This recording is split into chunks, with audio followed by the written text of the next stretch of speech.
Ayan na lakay, magsisinangag tayo ulit. Ayan. Tapos ang ulam natin ay hotdog, tuyo, itlog. Ayos na. Ito yung hotdog tsaka tuyo. Ayan ang breakfast natin. May pandesal pa. May itlog pa.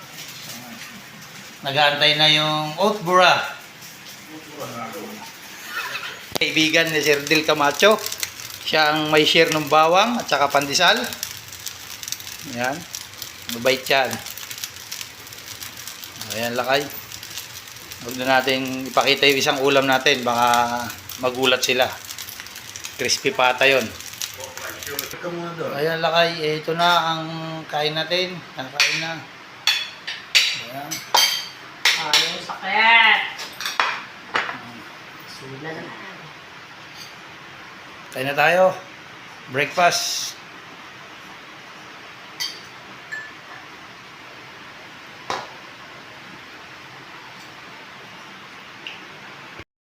Kumakain kami dito sa pantry. Yan.